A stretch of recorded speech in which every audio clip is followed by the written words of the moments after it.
Pour cette première partie du logiciel Illustrator, exercice numéro 3, on va voir comment réaliser la construction d'une forme géométrique, celle qu'on voit ici, là plus précisément, qui sert à, par exemple, faire cet objet-là.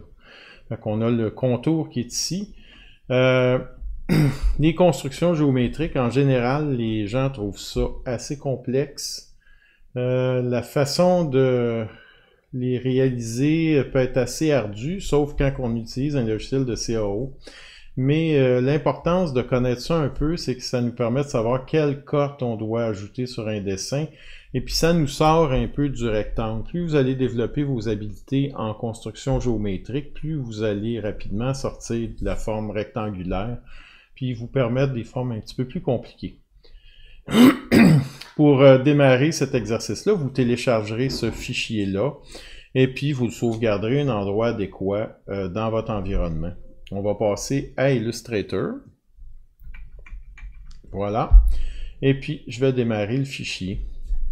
Alors, vous avez en haut le fichier qui est ici et puis les formes géométriques. Vous allez noter, on a l'onglet Calque qui est ici, qui va être relativement important aujourd'hui.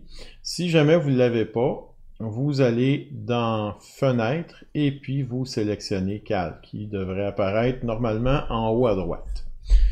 Vous allez noter ici, si je clique sur dessin, le calque qu'on appelle dessin, les calques c'est comme des feuilles qu'on superpose une par-dessus l'autre, et que j'essaie de dessiner, disons avec la plume, ben ça m'est interdit parce qu'il y a un petit cadenas ici. Si j'enlève le cadenas, j'ai le droit de dessiner. Et puis, je vais supprimer, puis j'ai le droit de sélectionner l'image qui est là. Je vais supprimer le dessin que je viens de faire, puis je vais remettre mon cadenas. Pour aller au calque 1, s'il n'y a pas de cadenas, vous avez juste à prendre l'outil sélection, puis sélectionner un objet qui appartient au calque, puis vous allez automatiquement tomber sur le calque. Pour faire passer un objet d'un calque à l'autre, disons échelle 1,5 est dans le calque 1, je clique ici et je m'en vais là. Je viens de changer d'échelle. Voilà pour ça. Donc, on va continuer maintenant. L'objectif, là, c'est de placer précisément les arcs de cercle, celui-ci, celui-là et celui-là aux bons endroits. J'ai déjà placé les tangentes aux lignes, aux angles qui sont indiqués ici. Pour ce qui est des arcs de cercle dans les bouts, ça va se faire tout seul. À la fin, on verra, il y a une commande dans Illustrator qui nous permet de le faire automatiquement, aussi facilement que si on avait un logiciel de CAO. Voilà, on est à 350, mais à l'échelle 1 dans 10. Ici, nous, on va travailler à l'échelle 1 dans 5. Ce qui veut dire qu'un 5, c'est 2 fois plus gros qu'un dans 10. Ce qui veut dire aussi que si j'ai, par exemple, diamètre 300 ici, et que je fais un cercle de 30 par 30, eh bien, ce cercle-là va se confondre à l'autre cercle qui est ici. Vous voyez, le même diamètre. Maintenant, si je prends un cercle et au lieu de faire 30 par 30, je double, donc j'ai diminué par 10, puis je redouble après, 60 par 60, eh bien maintenant, on est rendu à l'échelle 1 dans 5.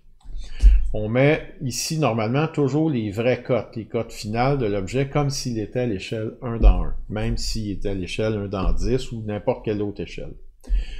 Vous allez noter mon cercle, c'est un hasard, mais un bon hasard pour ma démonstration.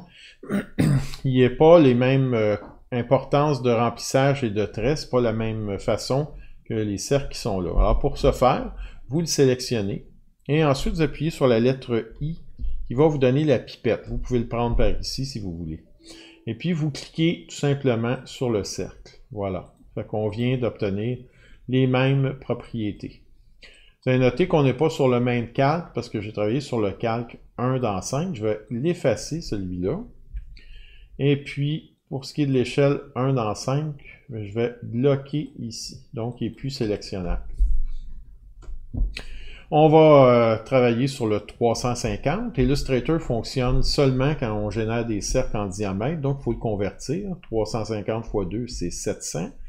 À l'échelle 1,10, c'est 70. Puis si je double pour obtenir l'échelle 1,5, j'étais à 140. Donc, je vais faire un cercle, activer mon calque, de 140 par 140. Voilà. Oh, j'ai encore le même problème, donc je vais appuyer sur I, et ça devrait le régler pour de bon maintenant. Notre objectif, c'est de réussir à placer précisément le cercle tangent autant à ce cercle-là qu'à l'autre. Si jamais vous trouvez l'exercice trop difficile, ben vous le mettrez à l'œil. C'est tout ce que je peux vous conseiller. La majorité du monde font ça à l'œil. Mais nous, dans l'exercice ici, on va voir comment on peut arriver à le mettre plus précisément. Évidemment, si vous le mettez à l'œil, le truc, c'est d'augmenter votre zoom le plus possible, puis de déplacer lentement votre élément. Comme ceci.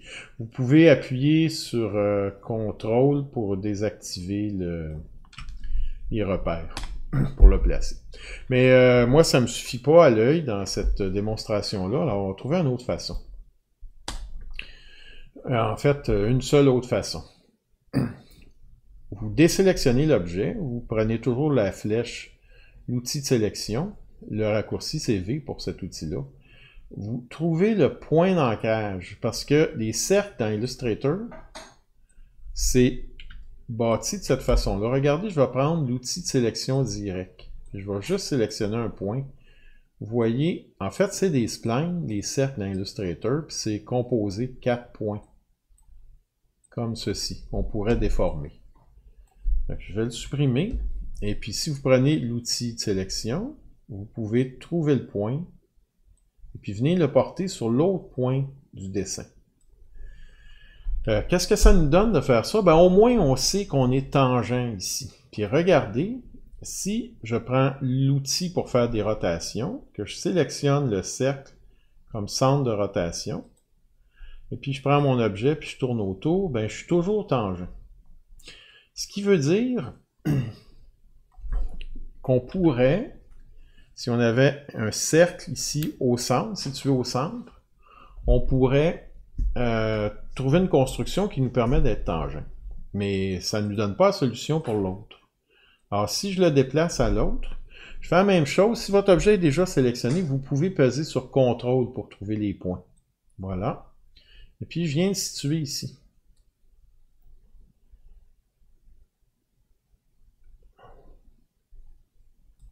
Intersection.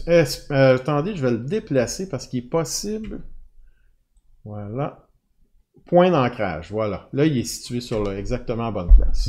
Alors, je peux essayer la même chose, évidemment, puis ça va... Vous allez dire, ben, c'est sûr que ça va fonctionner. Ça fonctionne, en effet. Il est toujours tangent. Donc...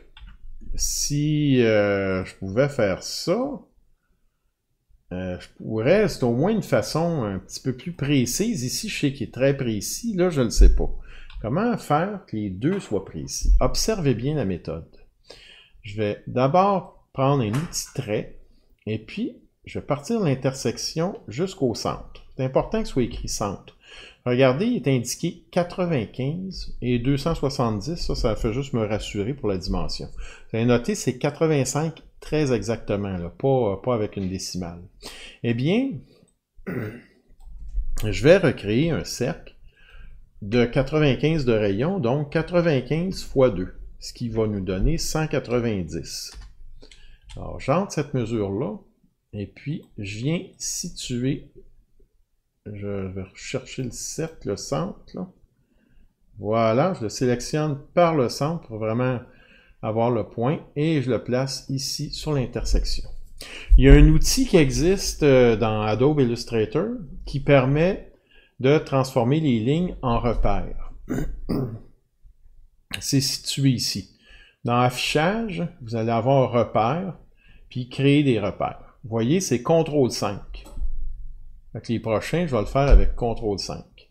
Donc, si ça fonctionne, ça voudrait dire que si je prends le centre et que je me place quelque part sur cette ligne-là, on sait qu'on est sur la ligne quand la flèche est blanche. Regardez, ici par exemple. Je vais arriver tangent sur l'autre.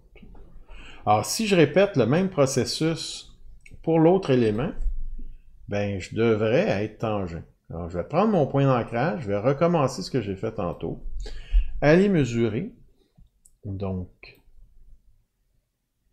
centre à centre. Je tombe exactement à 100. Alors, je me fais un cercle qui mesure non pas 100, mais 200 à cause du diamètre. Je viens de déplacer. Vous avez remarqué, je désélectionne toujours pour resélectionner pour être sûr de ne pas prendre le point imprécis là, qui est ici. Et puis, je le transforme, CTRL 5. Donc, notez bien, on va reprendre le centre ici. Attendez, je l'ai situé.